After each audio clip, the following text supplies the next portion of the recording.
Bueno, buen día, soy José Julián Parada Álvarez y me toca hablarles acerca del trastorno obsesivo compulsivo y sus trastornos relacionados, o TOC por sus siglas.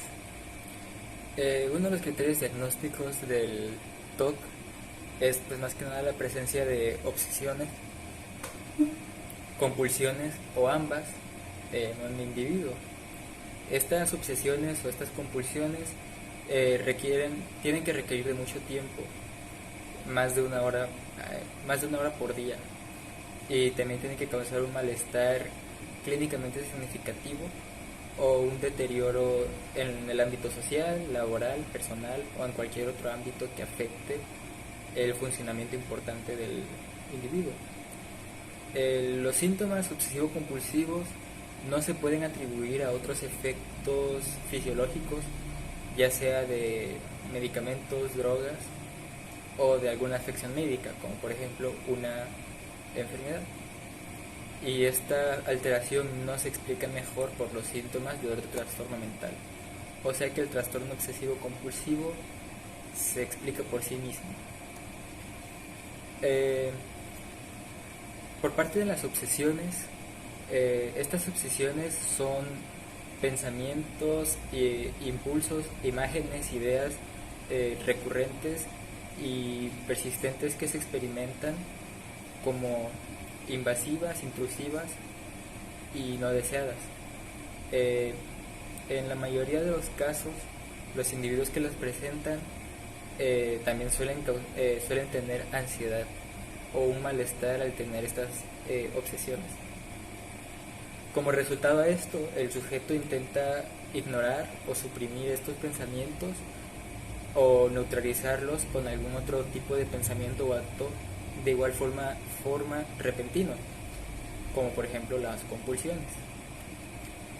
Ahora, por parte de las compulsiones, estos son comportamientos o actos mentales que son repetitivos que el sujeto realiza como respuesta a la obsesión, que es pues lo que mencionaba con anterioridad.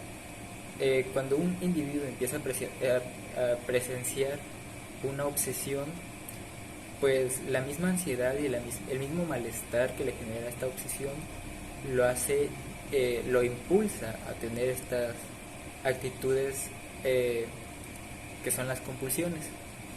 El objetivo de esto, pues como mencionaba, es controlar o amortiguar la ansiedad o el malestar general que causan.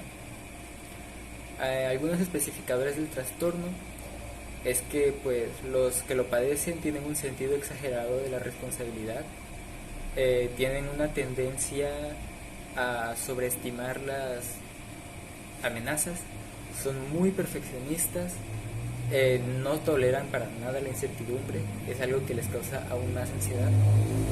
Y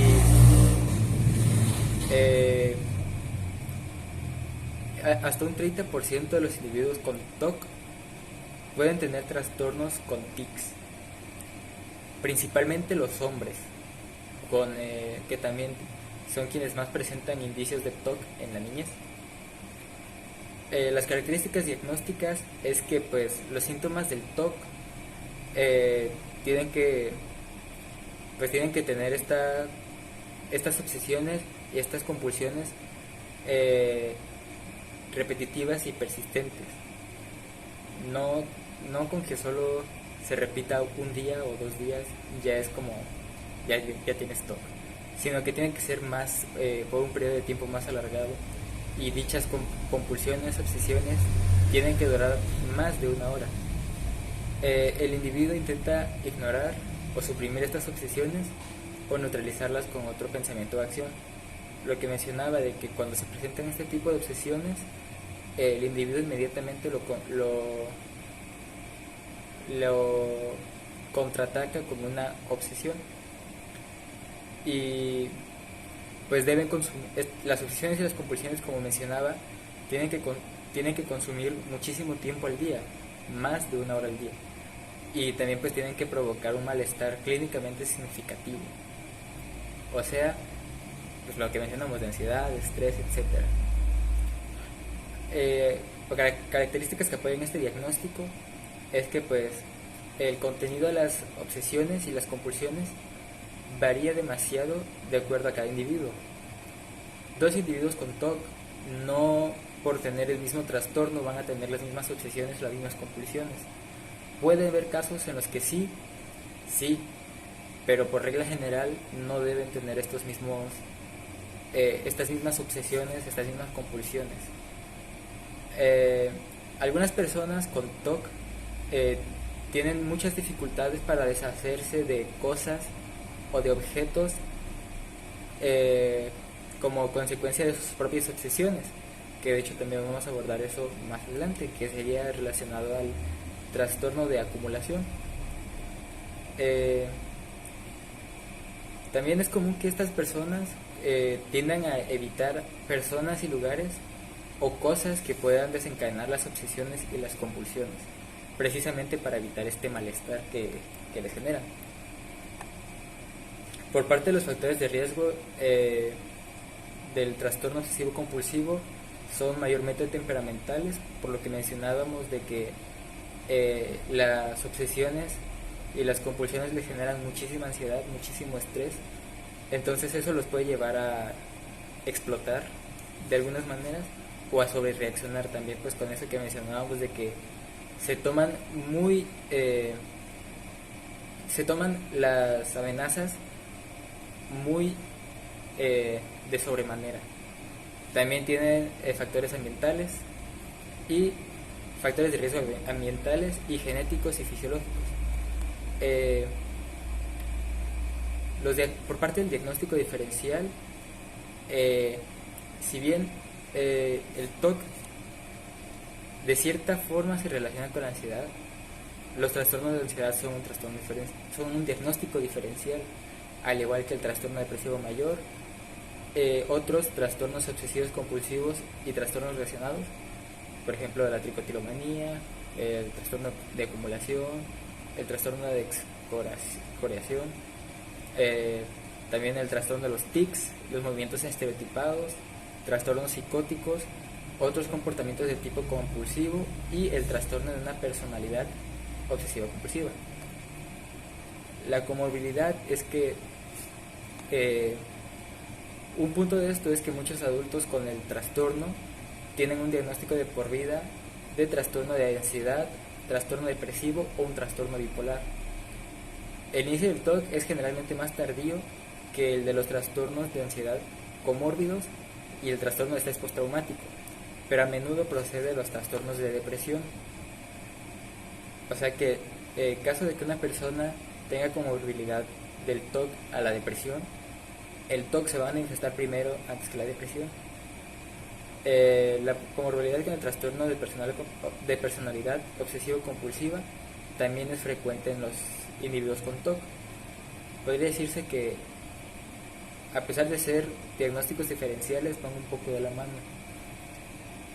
Y pues, el trastorno de tics, como mencionaba con anterioridad, es más común en los varones con inicio de TOC en la niñez. Ahora pues el trastorno dismórfico corporal, los criterios diagnósticos son que pues los individuos con este trastorno se preocupan por uno o más defectos o imperfecciones que perciben de sí mismos en cuanto al aspecto físico, que aparentemente no son observables o relevantes a vista de las otras personas, pero para quienes padecen este trastorno sí que lo son.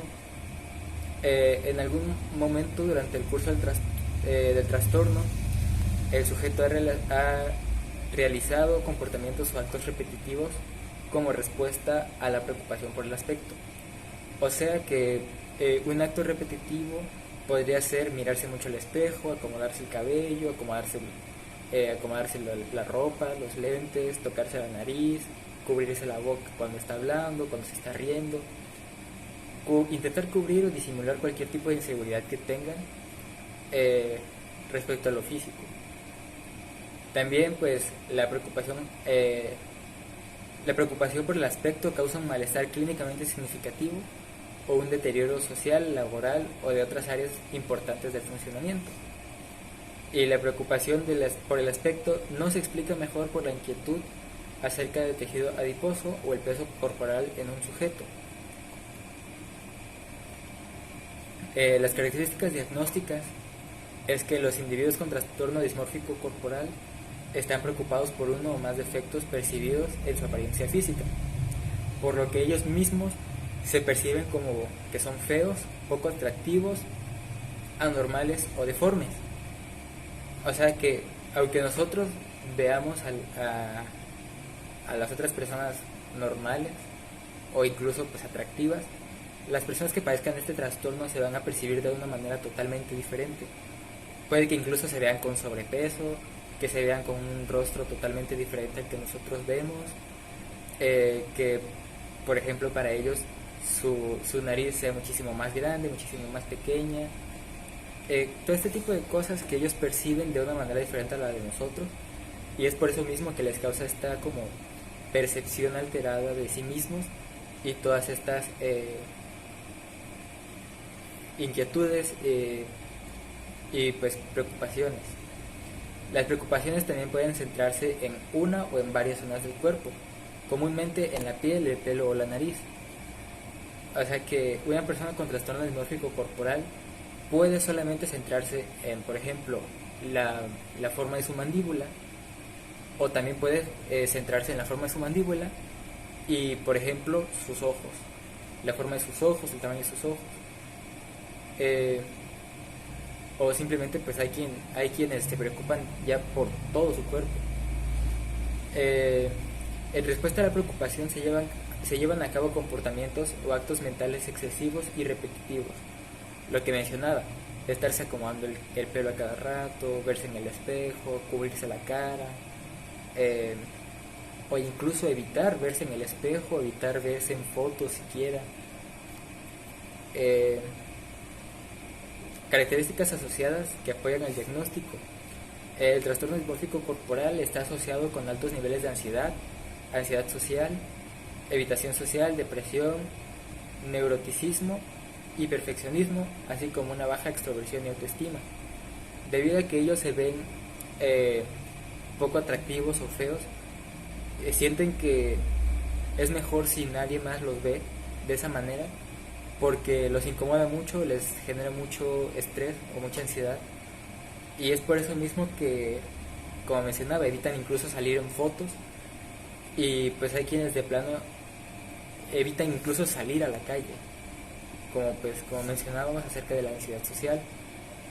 También pues el trastorno dismórfico corporal, aunque parezca contradictorio, responde mal a ciertos tratamientos estéticos e incluso puede que los empeore. Por ejemplo, si alguien tiene conflictos con su nariz y se somete a una rinoplastía, puede que eso, en vez de ayudarle, le perjudique. Y pues los individuos con este trastorno también tienden a tener una interpretación negativa e incluso amenazante de las expresiones faciales y de las situaciones ambiguas. O sea que el hecho de que ellos vean a alguien hacer una expresión facial, van a pensar que es una expresión de desagrado o de asco hacia ellos. Factores de riesgo, pues factores ambientales, porque pues se ha asociado con altas tasas de abandonos y abusos durante la infancia.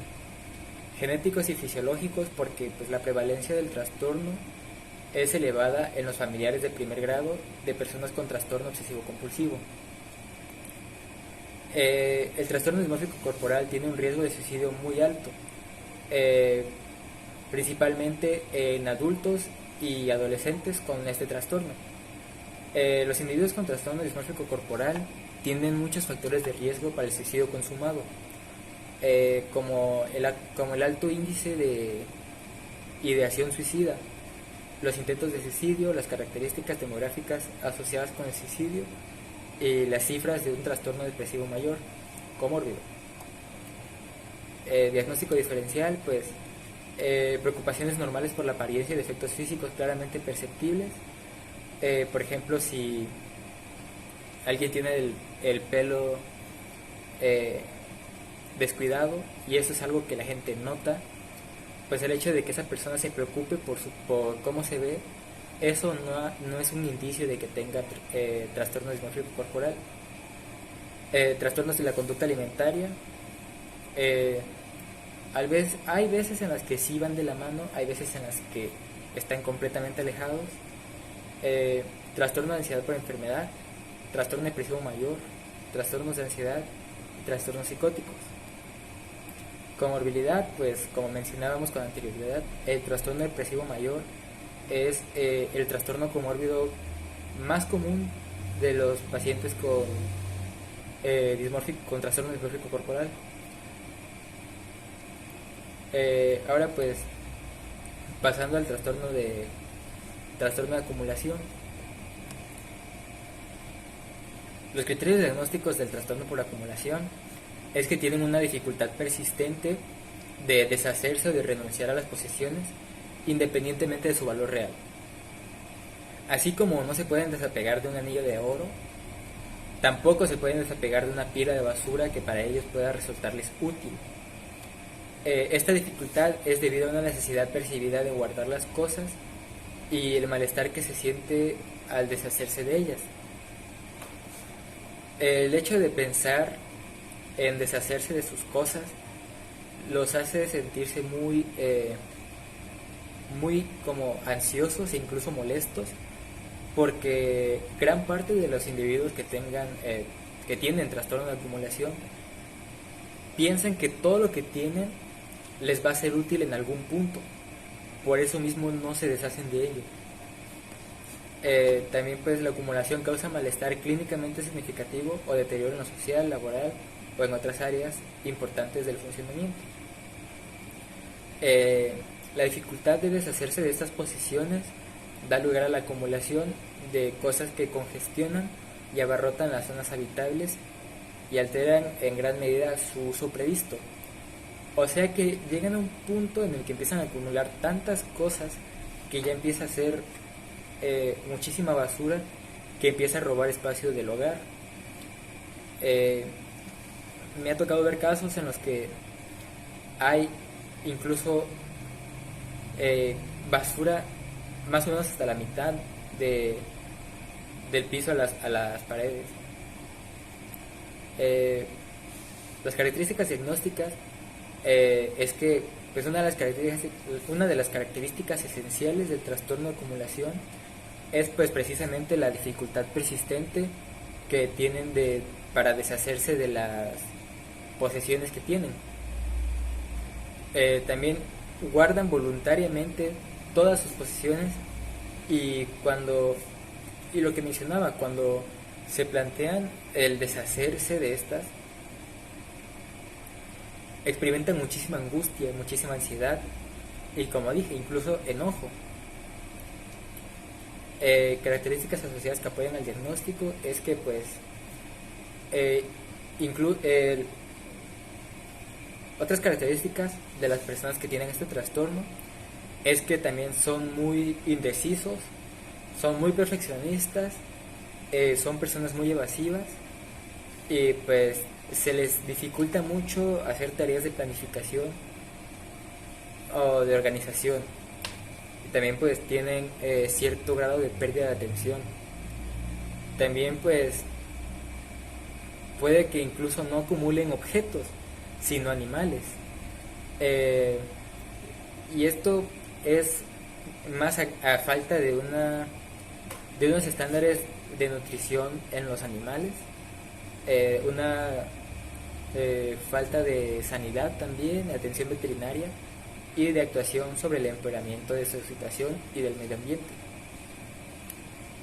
Los factores de riesgo pues son los temperamentales, que básicamente pues todo recae en la indecisión, que es una característica destacada de las personas con este tipo de trastornos.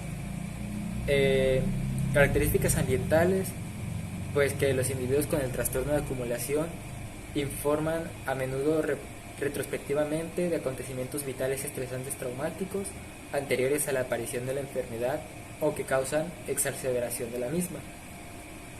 Y factores de riesgo genéticos y fisiológicos es que pues El comportamiento de acumulación es familiar y aproximadamente el 50% de los individuos tienen un 50% de los individuos que tienen este trastorno tienen un familiar que también lo tiene. Diagnósticos diferenciales serían pues cualquier otra afección médica, trastornos del neurodesarrollo, un episodio depresivo mayor, trastorno obsesivo compulsivo o trastornos del espectro de la esquizofrenia o trastornos psicóticos. Comorbilidad, pues la más común sería el trastorno depresivo mayor, pero también se podría ver el trastorno de ansiedad social y el trastorno de ansiedad generalizada. Un 20% de los individuos con trastorno de acumulación también tienen síntomas que cumplen criterios diagnósticos del TOC, y un 50% de los individuos que padecen este trastorno tienen también trastorno depresivo mayor. Por parte de la tricotilomanía, los criterios diagnósticos consisten en arrancarse el pelo de forma recurrente y por ende tener pérdida del mismo. Intentos repetidos de disminuir o al menos de parar el arrancarse el pelo. Se dan cuenta de lo que hacen, se dan cuenta de por qué lo hacen y por eso mismo intentan pararlo, aunque muchas veces pues, sin éxito.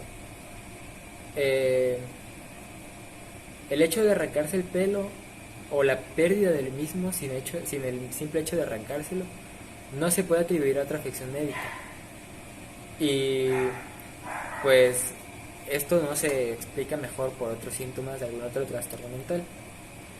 Las características diagnósticas, una característica esencial es que pues como mencionaba, es el acto recurrente de arrancarse el propio pelo, y al tirarse del pelo les genera un malestar significativo y pues un deterioro social, laboral o en cualquiera de las otras áreas de funcionamiento. El arrancarse el pelo también puede ir acompañado de una serie de comportamientos o rituales que impliquen el pelo. Por ejemplo, arrancarse el pelo para comérselo, o enredarse el pelo, después como irlo arrancando, o cosas así. El acto de arrancarse el pelo también puede implicar diversos grados de conciencia. Hay algunas personas que lo hacen a propósito, otras personas que no se dan cuenta en absoluto, otras personas que se dan cuenta ya cuando lo están haciendo, y otras personas que pues se dan cuenta ya que lo hicieron. Los patrones de pérdida del pelo son muy variables, no son sistemáticos, por decirlo de alguna manera, sino que son muy variables. Puede haber temporadas en las que se arranquen más pelo, habrá temporadas en las que se arranquen menos. Y el acto de arrancarse el pelo por lo general no se produce en presencia de otras personas, a no ser que sean miembros muy cercanos de la familia, por ejemplo, los padres o los hermanos. El único factor de riesgo que hay es que pues por parte de los genéticos y los fisiológicos hay pruebas de que existe vulnerabilidad genética a la tricotilomanía, o sea que puede ser hereditario. El trastorno es más frecuente en individuos con trastorno obsesivo compulsivo y pues en familiares de primer grado.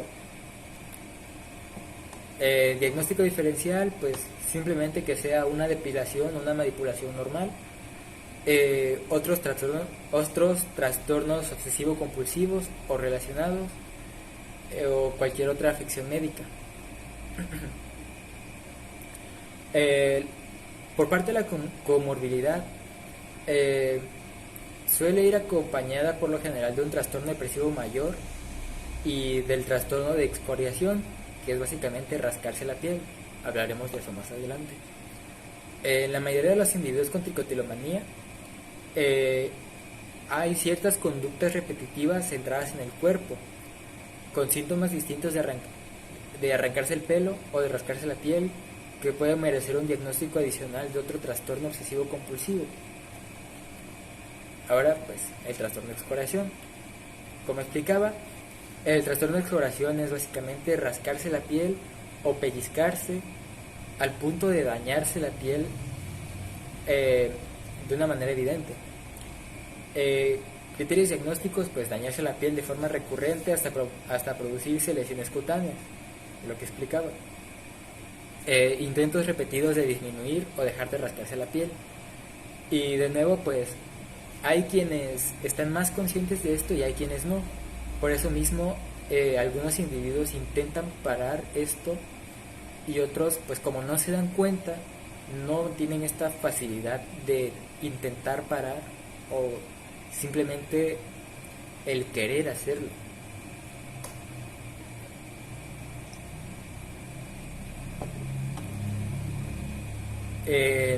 Una característica esencial del trastorno de escoriación es, pues, como mencionaba, el rascado recurrente de la propia piel. Este mismo, pues, también provoca un malestar significativo o un deterioro en los ámbitos social, laboral, personal y etcétera. El rascado de la piel puede estar acompañado por una serie de comportamientos o rituales que involucran la piel o las costras. Por ejemplo, un individuo con este trastorno ve que tiene una costra en base a una herida, entonces procede a rascarla, al punto de arrancar la costra y al punto de seguir rascando hasta dañarse la propia piel. El rascado de la piel también puede estar precedido o acompañado de diferentes estados emocionales. Por ejemplo, gente con trastorno depresivo mayor también suele tener este trastorno, es una comorbilidad, y pues suelen hacerlo más cuando están teniendo un episodio depresivo muy fuerte. Algunos individuos que lo realizan en respuesta a una irregularidad menor de la piel o para aliviar una sensación corporal incómoda, como mencionaba, irregularidades como por ejemplo una costrita. Ven una costra y se empiezan a rascar, o tienen una sensación corporal incómoda, por ejemplo comezón o un piquete de algún insecto, pues ellos se rascan hasta dañarse la piel. Factores genéticos y fisiológicos, ya que pues el trastorno de escoriación es más frecuente en individuos con trastorno obsesivo compulsivo y en sus familiares en primer grado. El diagnóstico diferencial es que no puede ser trastorno psicótico, trastornos del neurodesarrollo o cualquier otro trastorno obsesivo compulsivo o relacionado. Comorbilidad, pues como mencionaba, con lo que se suele ver más a menudo es con el trastorno depresivo mayor y también con la tricotilomanía, que lo mencionamos en el punto anterior. Las conductas repetitivas y centradas en el cuerpo, distintas de rascarse la piel y arrancarse el pelo, se producen en muchas personas con trastorno de escoriación, y también pues puede merecer otro diagnóstico de otro trastorno obsesivo compulsivo especificado y trastornos relacionados. Ahora pues el trastorno obsesivo compulsivo inducido por sustancias médicas. Todo esto, lo que mencionábamos de tener obsesiones, compulsiones, arrancarse el pelo, rascarse la piel, cualquier otro tipo de comportamiento repetitivo, es un criterio diagnóstico por una inducción a medicamentos. También hay pruebas a partir de la historia clínica, la exploración física o los análisis de laboratorio. Por ejemplo, que estén desarrollados después de una intoxicación o una abstinencia a una sustancia o después de la exposición de un medicamento. O sea que estos comportamientos se pueden dar a raíz de o bien probar un medicamento o dejar de hacerlo. También pues esta alteración no se explica mejor por un trastorno obsesivo compulsivo o un trastorno relacionado que no sea inducido por sustancias o medicamentos. Eh, los procedimientos de registro de estas personas es pues poner el nombre del trastorno obsesivo compulsivo y trastornos relacionados inducidos por sustancias o medicamentos. El registro inicia con la sustancia específica que se cree, que se supone que es la causante de este síntoma. Por ejemplo, por poner un ejemplo, Xanax. Si un paciente presenta este tipo de comportamientos después de ingerir Xanax, el registro se empieza anotando el nombre del medicamento. El código diagnóstico se selecciona en la tabla incluida en el grupo de criterios que se basa en la clase de la sustancia. Características diagnósticas, pues las características esenciales del trastorno obsesivo compulsivo y los trastornos con él relacionados inducidos por sustancias y medicamentos son síntomas prominentes del trastorno obsesivo compulsivo y trastornos relacionados. Características asociadas que apoyan al diagnóstico, pues las obsesiones y compulsiones, tirarse del pelo, pellizcarse la piel y otros comportamientos repetitivos pueden aparecer en asociación a la intoxicación de las siguientes clases de sustancias: estimulantes, como por ejemplo la cocaína, o sustancias desconocidas. Los metales pesados y las toxinas también pueden causar síntomas del trastorno obsesivo compulsivo. Diagnóstico diferencial, pues delirio, intoxicación por sustancias y trastorno obsesivo compulsivo y trastornos relacionados, no inducidos por una sustancia. Ahora pues trastorno obsesivo compulsivo relacionado a una afección médica. De nuevo, las obsesiones, compulsiones y todo suelen ir acompañadas de las pruebas de una historia clínica, la exploración física o los análisis de laboratorio de la que la alteración es consecuente, sea una fisiopatología directa de otra afección médica. Esta alteración no se explica mejor por otro trastorno mental, y esta alteración no se produce exclusivamente durante el curso de un delirium. Los síntomas pueden consistir en obsesiones prominentes, compulsiones, preocupaciones por la apariencia, acumulación, arrancarse el pelo, pellizcarse o cualquier otra conducta repetitiva y centrada en el cuerpo. Además, se debería descartar que los síntomas no se pueden explicar mejor por otro trastorno mental, como es el caso de los delirios o trastornos similares.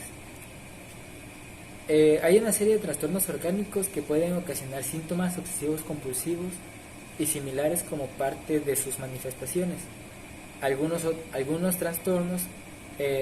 trastornos que cursan con lesiones del núcleo estriado, como infartos cerebrales. Diagnóstico diferencial, ya para finalizar, sería delirium, presentación mixta de los síntomas, trastorno obsesivo compulsivo y trastornos relacionados inducidos por sustancias o medicamentos, trastorno obsesivo compulsivo y trastornos relacionados primarios, trastorno de ansiedad preenfermedad, característica asociada de otro trastorno mental o de otros trastornos obsesivos compulsivos especificados y obsesivos compulsivos no especificados. Gracias.